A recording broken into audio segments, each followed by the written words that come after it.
Hello class, welcome back. Today we're going to cover Unit 3.2, or at least the first page or so of it in this video. In the following videos we'll of course finish the section.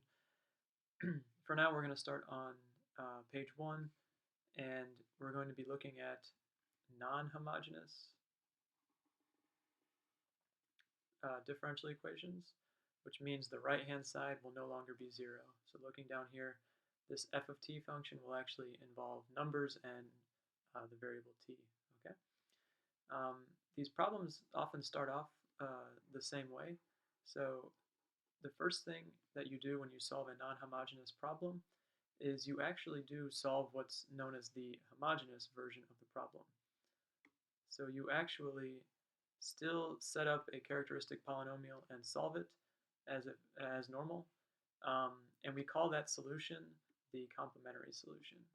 Okay, so that's what we mean by that. And then we're going to learn what's known as the method of undetermined coefficients to find the so-called particular solution, and that is the solution that will solve for the right-hand side, essentially. So let's see how this works. All right, so looking at this differential equation here, we have x double prime plus 10x prime plus 9x equals 18. So what we're going to do first is we are going to find the solve the complementary equation, or find the complementary solution, same thing.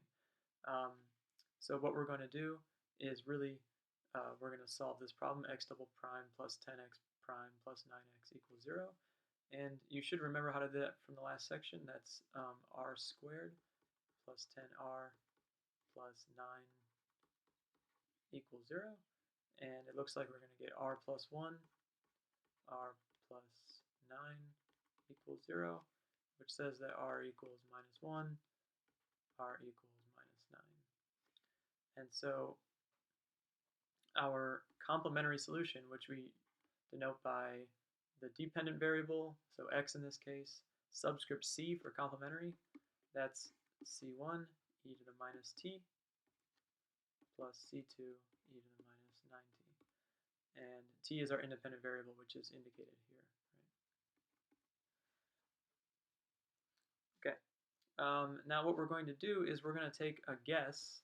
That's what this conjecture is. We're going to guess what the particular solution is, and we're going to call that xp. So let's look back up above. Maybe you can see it. So here's our original problem. Well, I need to get 18 with whatever my xp is going to be.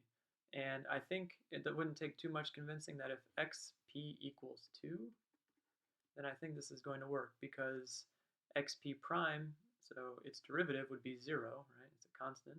And so would its second derivative. So you just get 0 plus 10 times 0 plus 9 times 2. Well, does that equal 18? Yes, right? So in this case, xp is just going to be the simple constant 2. And so I'll leave that for you to check, but find xp prime, xp double prime, and then plug in to verify. So then to find the general solution, as it's called, all you do is you take your complementary solution and add to it the particular solution. So in this case, x is simply going to be c1 e to the minus t plus c2 e to the minus 9t plus our particular solution 2. Okay. All right, moving on to the next page. Well, here we're going to have the same differential equation, only now the right-hand side is no longer 18.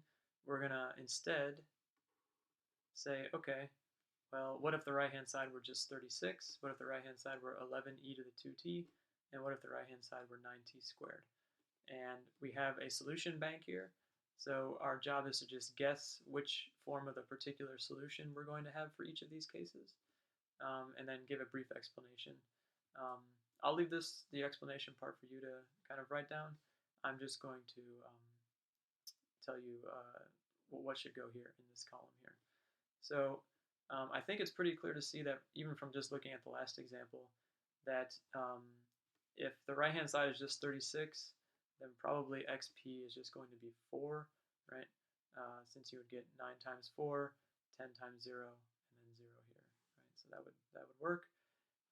Now, maybe you can kind of see or have an idea as to what of the final two, which should go where. Well, it's probably the case that if you have 11e to the 2t on the right-hand side, then probably something with e to the 2t as your particular solution is a good guess. So I'm going to venture that that one goes there, and that the polynomial, well, that'll match with a polynomial over here. And now the explanation, however you want to justify it to yourself, but what I'll say is that it's like each of these are, I don't know, a better way to put it, but maybe the right type. This one,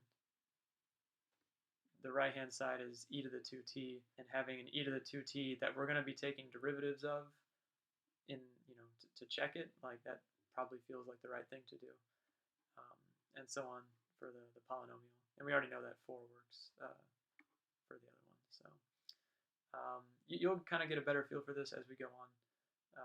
And then at the end of the section, there's a... Okay, so what we're going to do is we're actually going to verify one of these, and I'll leave it for you to verify the other one.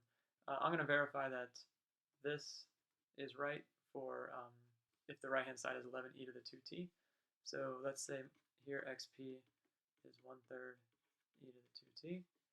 Then xp prime, well, that's 2/3 e to the 2t, which says xp double prime equals 4/3 e to the 2t. And now let's check. Well, we need to check xp double prime, let's go back up a little bit, plus 10 xp prime plus 9 xp, and we need to check that if that equals 11 e to the 2t. So let's find out. Well, we get 4/3 e to the 2t plus 10 times 2/3 e to the 2t